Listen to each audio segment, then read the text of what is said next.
महाराष्ट्राचा आवाज, आपल्या हक्काचा.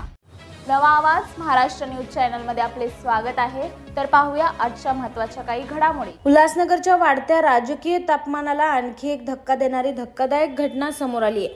शिवसेना शिंदे गटातून नुकतेच भाजपात प्रवेश केलेल्या माजी नगरसेविकेच्या पतीवर झालेल्या हल्ल्यामुळे शहरातील वातावरण चांगलेच तापले आहे.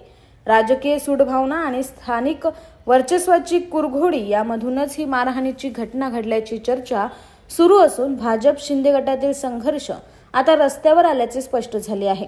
काही दिवसांपूर्वी शिवसेना शिंदे गट सोडून भाजप प्रदेशाध्यक्ष रवींद्र चव्हाण यांच्या उपस्थितीत भारतीय जनता पक्षात प्रवेश केलेल्या माजी नगरसेविका शुभांगी बेहनवाल यांचे पती मनोहर बेहनवाल यांना बेदम मारहाण करण्यात आली. ही घटना राजकीय सूड की स्थानिक पातळीवरील वर्चस्वाचा संघर्ष असा प्रश्न उपस्थित झालाय.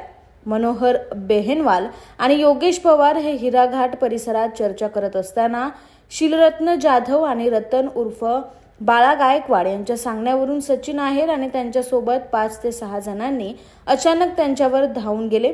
राजेंद्र चौधरी यांच्या विरोधात काम करतोस काय असा जाब विचारत आरोपींनी बेहनवाल यांना शिवीगाळ करत लाथाबुक्क्यांनी बेदम मारहाण केल्याचे फिर्यादीने तक्रारीत नमूद केले आहे. अचानक झालेल्या या हल्ल्यामुळे परिसरात काही काळ दहशतीचे वातावरण निर्माण झाले होते. या घटनेनंतर मनोहर बेहनवाल यांनी मध्यवर्ती पोलीस ठाण्यात तक्रार दाखल केली असून पोलिसांनी आरोपीविरुद्ध गुन्हा नोंदवला आहे. राजकीय आकसातून केलेल्या या हल्ल्यामुळे आगामी निवडणुकीच्या पार्श्वभूमीवर उल्हासनगरातील राजकीय वातावरण अधिकच तापण्याची शक्यता व्यक्त केली जात आहे. या हल्ल्यानंतर दोन्ही पक्षाच्या स्थानिक नेतृत्वांकडून तीव्र प्रतिक्रिया येण्याची शक्यता असून वातावरण अधिक चिघळण्याची भीती व्यक्त केली जात आहे. रात्री जे भांडणं झाले होते त्या भांडणामध्ये ते दोघं मित्रांचे भांडणं होते आणि त्या मित्रांच्या ते दोघं दारू पिले असताना त्यांचे दोघांचे भांडणं झाले. भांडणं झाल्यानंतर की राजकीय पोळी कशी भासता येईल त्या हिशोबाने पप्पू बेनवाल हा चौधरी साहेबांवर आरोप करतो की चौधरी साहेबांचे गुंड होते. आमचे कोणतेही गुंड नाहीत, आम्ही कोणतेही गुंड पाळत नाही. आम्ही सर्व कार्यकर्ते शिवसेनेचे कार्यकर्ते आम्ही कुठलेही गुंड पाळत नाहीत.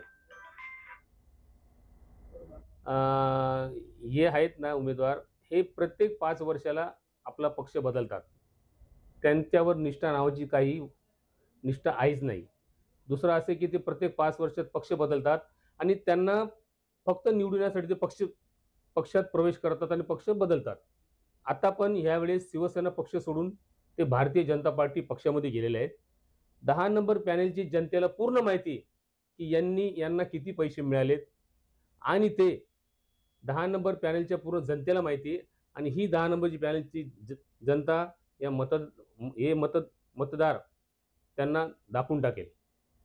नाही, हे सर्व खोटी गोष्ट आहे.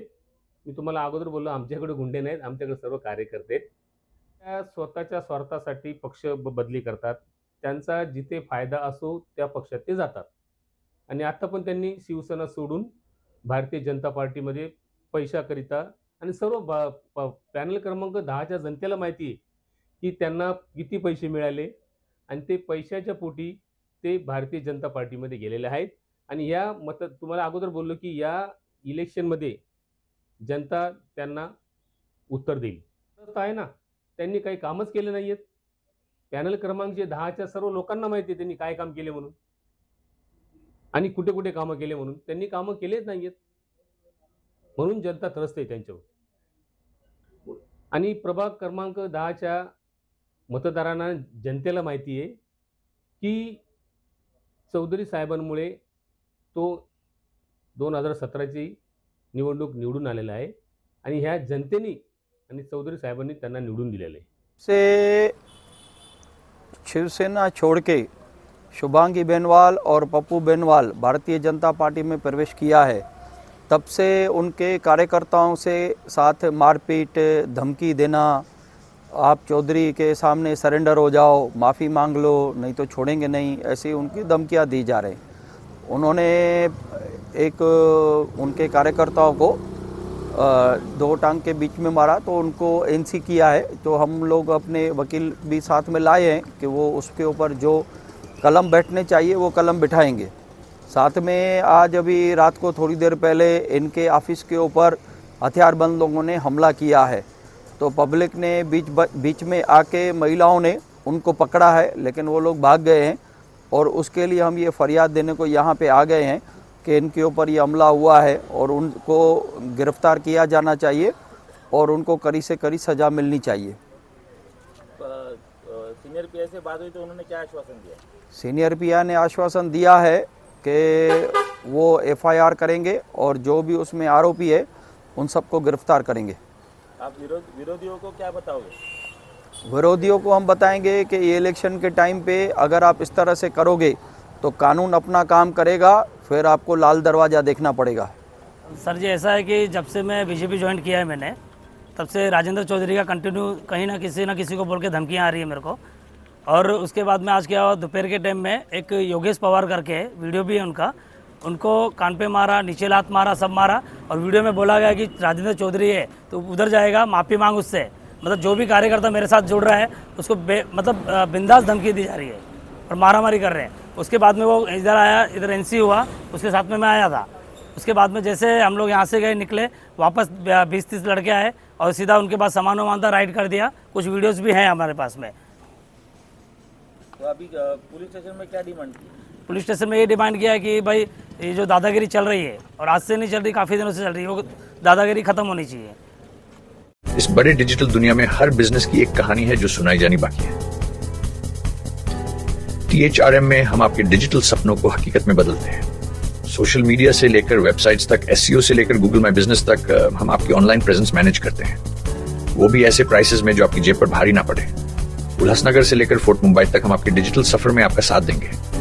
हमारे साथ जुड़िए और अपने बिजनेस को डिजिटल युग में फलते फूलते देखिए। THRM डिजिटल मार्केटिंग एजेंसी, जहां से आपका डिजिटल सफर शुरू होता है। बातम्या पाहण्यासाठी चॅनलला सबस्क्राईब करा, बेल आयकॉनवर क्लिक करा आणि रहा सतत अपडेट। तुमच्या परिसरातील काही घडामोडी किंवा समस्या असतील तर आमच्या वृत्तवाहिनीला संपर्क करा आणि तसेच सतत अपडेट राहण्यासाठी आमच्या वृत्तवाहिनीला सबस्क्राईब करा आणि बेल आयकॉन दाबायला विसरू नका।